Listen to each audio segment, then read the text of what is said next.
Hello, it's me, Dan. Right, cool. We're on week 378. There it is. So this one is a tricky one in many ways because we've got we're in the key of G minor, so that allows us to use open strings. So we've got this pull-off section which is running through the pentatonic with that, shapes 1 and then shape 5. And then we've got a reoccurring pattern coming through at the end, which is a great lick for any situation. And as I said, the key is G minor. If you do like this lick, please consider liking, sharing, subscribing, hitting the bell button, super thanks in, all that sort of jazz. Right, nice one. Here comes the lick.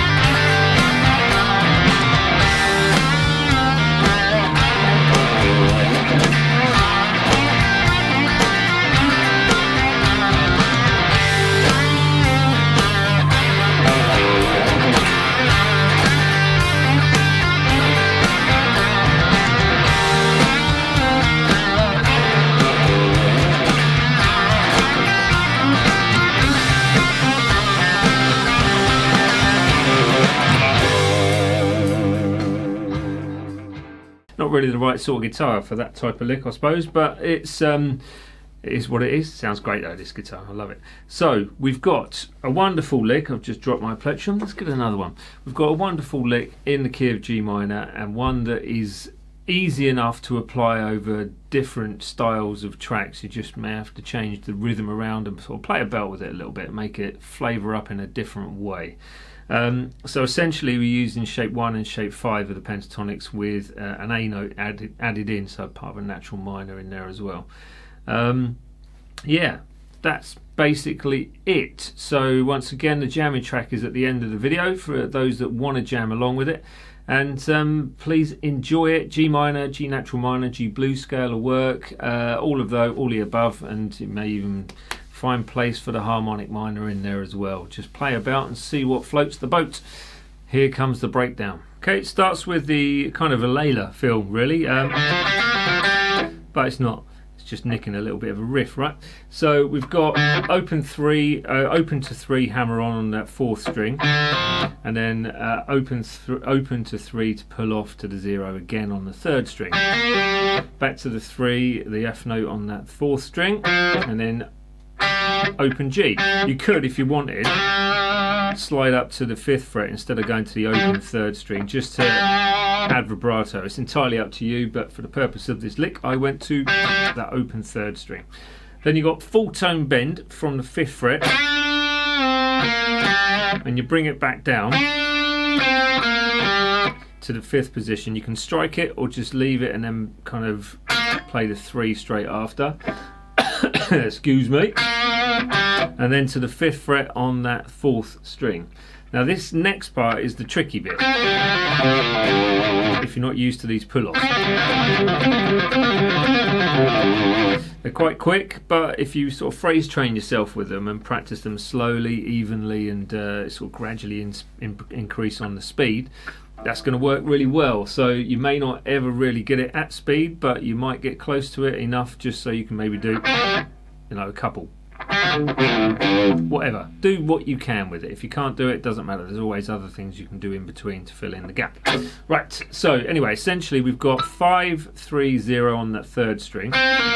So all pull-offs, and remember when you're pulling off, try not just to use your finger, but to kind of use a bit of a flick of the wrist. It's kind of like the same technique as you'd use for bending really, where you pivot on a point of your sort of side of your finger. And that's the same on the next string, the D string, so 5, 3, 0,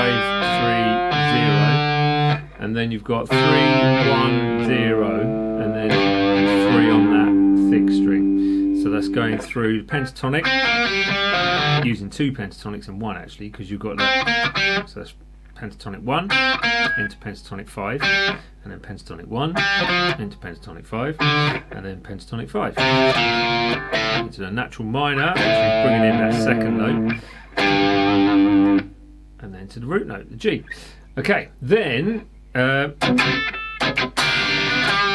basically that. which is quite straightforward. All you're doing is muting the strings and doing a down up and then down on the 3 and the 3, second, third string with a blues curl if you can. To the root note, 5th fret D string with vibrato if you want to, and then the reoccurring kind of blues standard lick.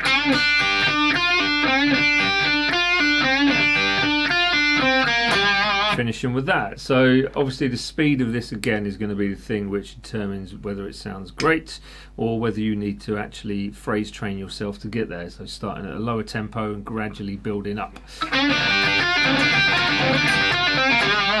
Okay, so we have full tone bend or near as on that 5th fret 3rd string, to the 3 on the 2nd, 3 on the 1st, back to the 3 on the 2nd, and then 6 and then 3 on the same string, the 2nd string. So don't worry if you miss-hit one of those notes because of the speed of it. Obviously it'll sound better if you do hit it, but if you miss-hit it, it's not going to make a massive difference to start off with. So just gradually try and clean it up as you go. And you do that 3 times.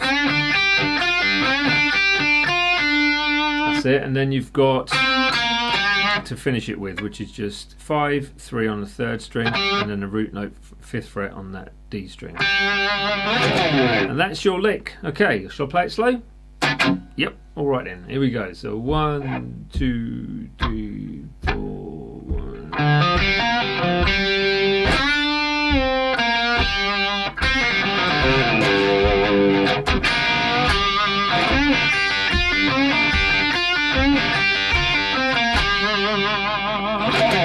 There you have it. Right, so with that in mind, let's hand you back to me at the end once more. So, as I said, jamming track is coming up at the end of the video. Please do consider liking, sharing, subscribing and hitting that bell button.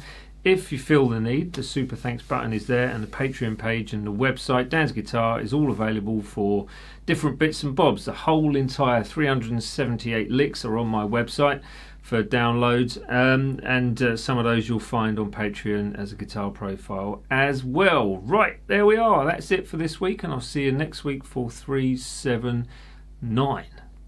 Excellent. See you later. Bye.